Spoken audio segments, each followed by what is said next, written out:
actividad de hoy, chicos, tiene que ver con el narrador de los cuentos. ¿Quién es el narrador? El narrador es la voz que cuenta la historia, que no es lo mismo que el autor.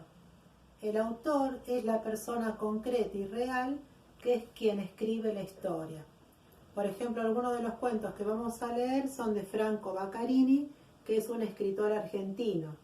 Él inventa un narrador, que es la voz que va a contar esa historia.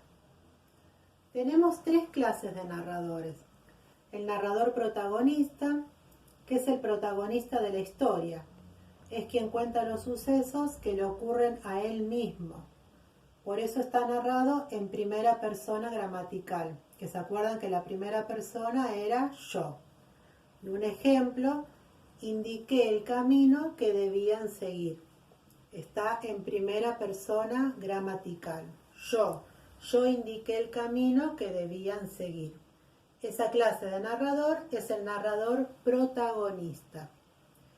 Después tenemos también al narrador testigo. El narrador testigo es parte de la historia, pero no su protagonista, como en el caso anterior. Narra lo que le sucede a otros personajes y está narrado en las personas gramaticales que pueden ser él o ella, o ellos o ellas. Y después tenemos otro tipo de narrador, que es el narrador omnisciente. Cuenta la historia, pero no es un personaje. Se lo llama omnisciente porque conoce todo aquello que sucede en la historia, incluso qué siente y piensa cada personaje.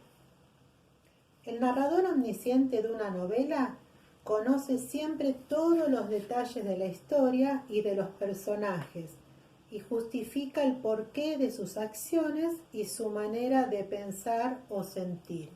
Es como si fuese un dios, conoce todo y sabe todo. En todas las narraciones son muy importantes las descripciones.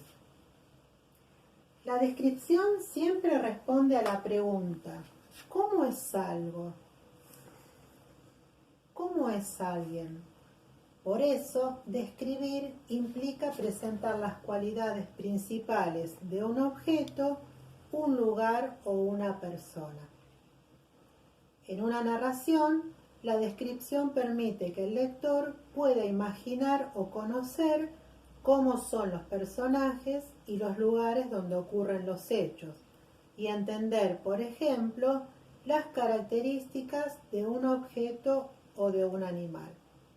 Para describirlos se usan adjetivos, imágenes sensoriales y otros recursos que permiten expresar cómo los ve quien narra la historia. Hoy las actividades que vamos a desarrollar tienen que ver con identificar qué clase de narrador aparece en la historia leída.